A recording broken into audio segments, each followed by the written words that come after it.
Antarctica प्रति बढ़ुची विपद।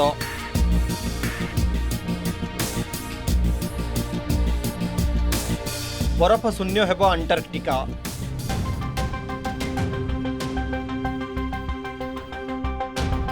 जो समय आशंका थिला सही समय आसवाक जाउछि। आउ बेसी दूर नुहे सही मुहूर्त। अंटार्कटिका रे देखा जीवनी बरफ। आज्ञा हाँ, अंटार्कटिका उभे जीव बरफ। कथाटा अविश्वास लगुले भी निराट सत। एक अध्ययन एमती किछि जना पड़ी। जलवायु परिवर्तन एते मात्रा रे हेउछि जे आगामी 10 वर्ष मध्यरे पूरा अंटार्कटिका उभान होई जीव बरफ।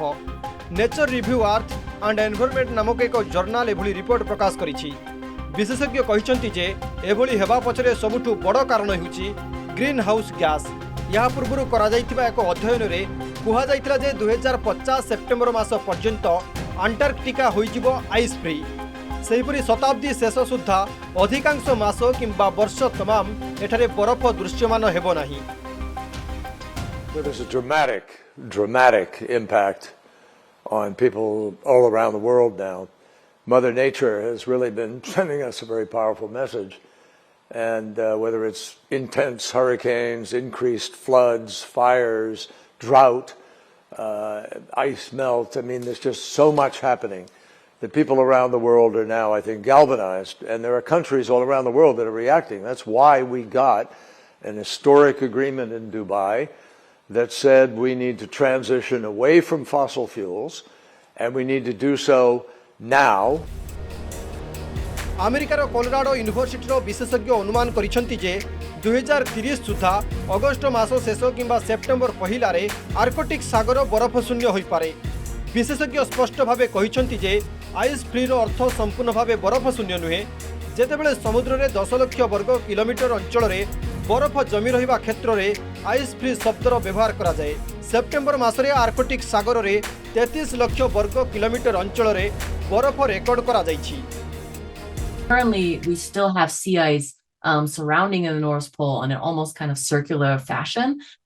So going from Greenland around the North Pole, kind of along the latitude band there.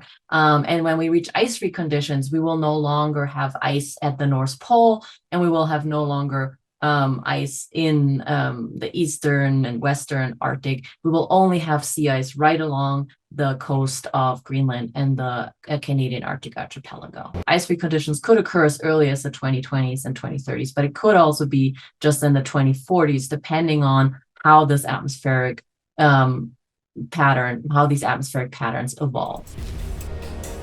Colorado university associate professor एवं अध्ययन मुख्य लेखक अलेक्जेंडर जॉन एभली स्थिति को नहीं चिंता प्रकट करिसेंति। आगामी दिन में यह भयंकर विपद डाकी आनिबा नहीं से कहिसेंति। धला ग्रीष्मकालीन अंटार्कटिका संपूर्ण भावे बदली नील रंग धारण करिबो। अध्ययन रे यह भी कहा जाइछि जे एभली भयानक स्थिति बर्तिबाकु हेले आमकु ग्रीन हाउस गैस करिबाकु पड़िबो।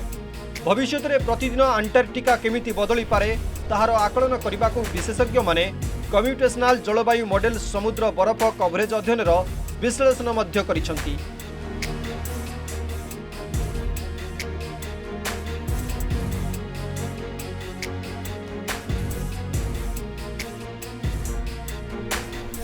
सेहिपरि जलवायु परिवर्तन यही प्रभाव अंटार्कटिकार जैव विविधता को मध्य नष्ट करदेवा नहीं अध्ययन रे कहा जाइछि।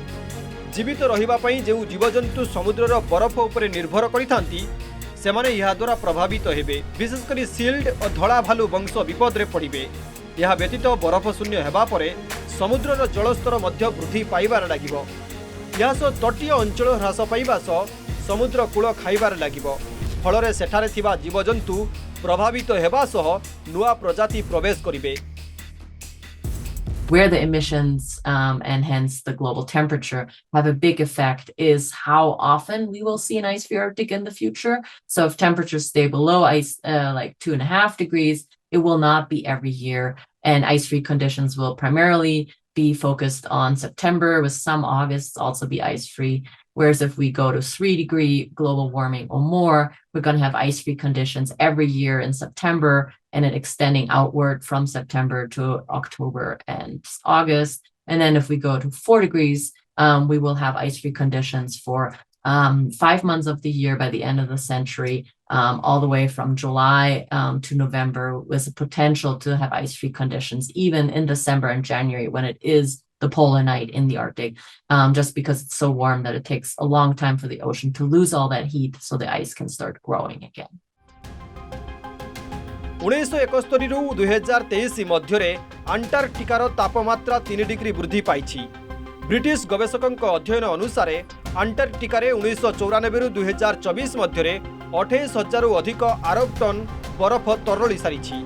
यह एते बरफ जे पूरा ब्रिटेन 100 मीटर मोटा बरफ चादर रे ढांकी होइजिवो।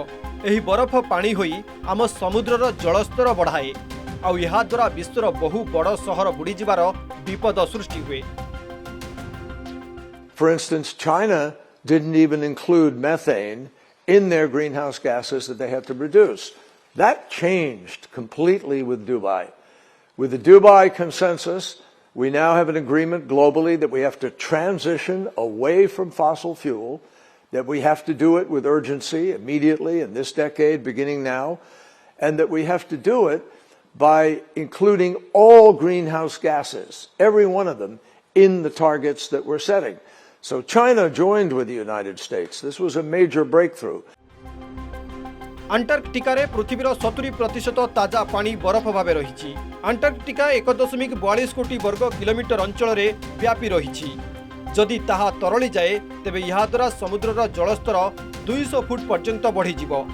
नेशनल जियोग्राफी रो एक रिपोर्ट मुताबक अंटार्क्टिका 3 कोटी वर्ष पूर्वरु बरफर चादर रे ढांकी होई रही। पाखापाखि 18,000 वर्ष पूर्वे यह पृथ्वीर 1/3 स्थान को बरफ रे ढांकी थिला। मात्र ए 10 भागरु 1 भाग अंश रे बरफ रही। See that in the probabilities of ice-free conditions in the Arctic, that they peak in mid-century, and then as it cools, the probability goes way down. And so eventually, under that kind of scenario where it cools down again, an ice-free Arctic could become a thing of the past again, and the Arctic could be covered year-round by ice again and be a white Arctic once again if we cool down the temperatures. And so sea ice is not something that is what we call like tipping point. Sea ice will come back if temperatures come down, but it goes away when temperatures go up. गत 100 वर्ष भितरे पृथ्वीर तापमात्रा 1 degree पर्यंत बढ़ी। आशंका करा जाउछि जे आगामी 100 वर्ष भितरे बा 2100 मसीहा जाए एही तापमात्रा वृद्धि 2 रु 2.2 डिग्री सेल्सियस जाए वृद्धि होई पारे। 2015 रे होइतिबा प्यारिस जलवायु सम्मेलन रे सारा विश्वर देशगुड़िक प्रतिश्रुति देइथिले जे सेमाने जलवायु वृद्धि को 1.5 डिग्री सेल्सियस जाए रोकिबा को पदक्षेप नेबे। किंतु जो भली भाबरे विश्व एबे गति करूछि ताकू देखिले लागुछि आगामी 15 वर्ष भितरे ही 1.5 डिग्री सेल्सियस रो वृद्धि होई जिवो। आउ 1.5 रु 2 डिग्री भितरे व्यवधान केवल 0.5 डिग्री रो, किंतु एतिकी अंतरर परिणाम भी व्यापक हेबो। Bureau report news 18 Odia.